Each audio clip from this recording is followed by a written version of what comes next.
Hey YouTube, Fun and Neutral here. Happy New Year. Wanted to take this opportunity to do a quick follow-up review of my Honda Monkey now that I have over 4,000 miles on it.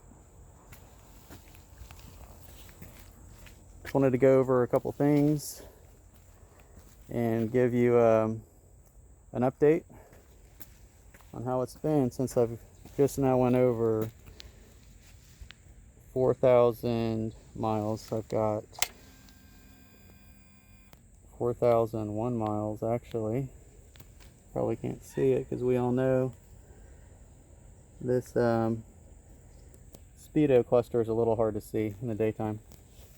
So I'll try and keep this brief. I've had no mechanical issues. It's performed great. I did my first valve adjustment last night at 4,000 miles. I know that's a long time. The manual recommended 4,000 miles though, so I figured, what the heck, I'll hold my breath and see what happens. The both valves were definitely tight. The intake and the exhaust, you couldn't get the feeler gauge in there at all. So it was in need of adjustment. However, the bike was running great. It was idling fine, no ticking, no problems. So even with the tight valves, it was running great, but I know that's dangerous. It can cause damage. So it took me 2 adjustments. I put it all back together, and I didn't do it right, and it was ticking.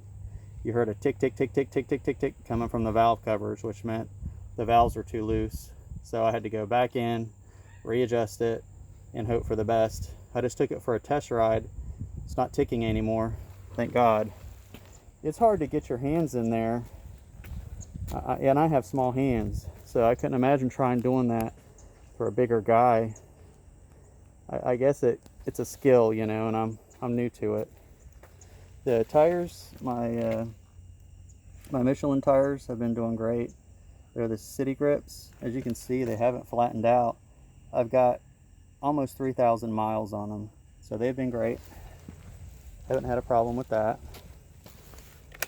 The only wardrobe malfunction I've had with my accessories are one of these little screw covers popped off from vibration.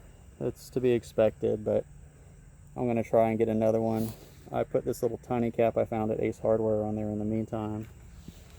But besides that, the other accessories are doing good.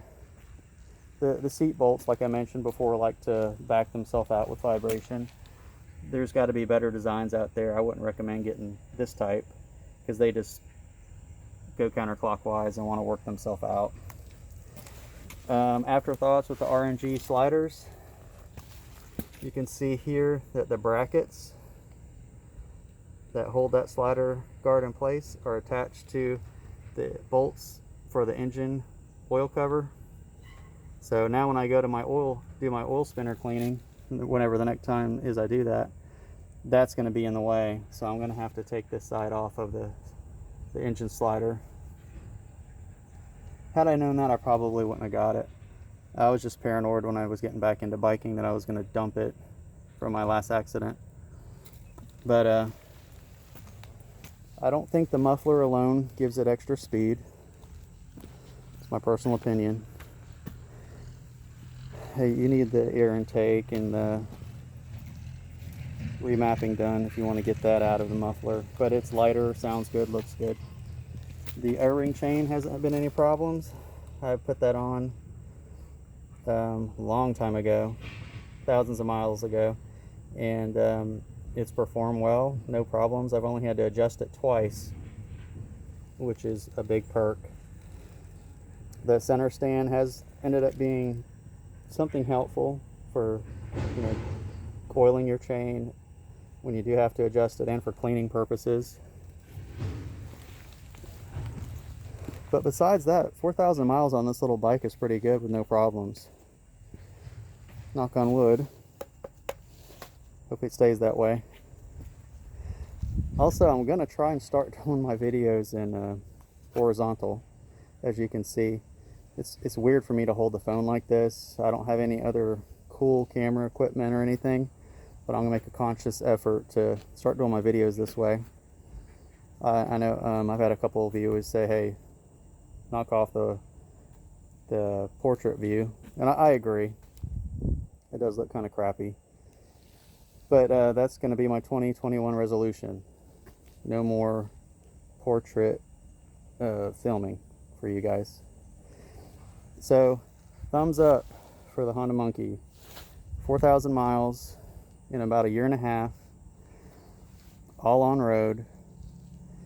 The oh, before I forget, when I took my air filter off, I took it all the way, I took these two side covers off right here, and I took the air filter off to inspect it. Behind the air filter, right here, by this little clear plastic reservoir, you can see that right here, there's about half a teaspoon of oil just hanging out right there inside. It never went down into this clear reservoir type thing, catch. So I don't know what that's about. The oil filter itself had a very, very light film of oil, like not sopping. You can just touch your finger to it and you can see your fingerprint was shiny. So I don't know if that's bad or good or normal. You guys can give me a shout and post a comment if you know if that's something bad or if it's happened to you. That's just one observation when I did my inspection. I also changed my spark plug. My spark plug probably could have kept going that I had, but it was a simple swap out. And I figured, what the heck, 4,000 miles on a spark plug is a lot. So well, I guess it's a lot. It may not be a lot. I did keep it as a spare though. I'll probably end up getting a new air filter in the near future, since that one's got a little bit of a coating on it, just so it can maybe breathe better. The other thing that I kind of noticed that's very minor is the engine is not as peppy when you go to crank it up when it sits. I thought it was the battery. Then I thought it was something to do with the fuel injection. But this might be one of those things, because the bike's broken. It just sounds a little bit sluggish when you crank it up first thing. But as you go through your ride and crank it back up, it snaps right to. It's not a problem. Just the initial crank up. I mean, it's so sluggish, if you go to turn the throttle abruptly, it will conk out. But that's not a huge deal. Probably something needs adjusting down the line with that.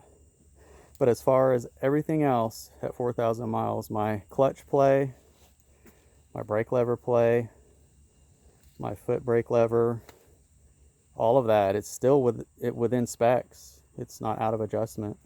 I checked it, you know, no excessive wiggle room. So I'm pleased. If you guys decide to get one of these, I'm sure you'll be happy. My next purchase is going to be a Honda Trail 125. I'm on the list. When it gets here, nobody knows, but once I get it, I already have a pile of accessories to put on it, and I'll do another video. So with that, you guys have a great day. Have a safe and happy new year, and I'll catch you next time.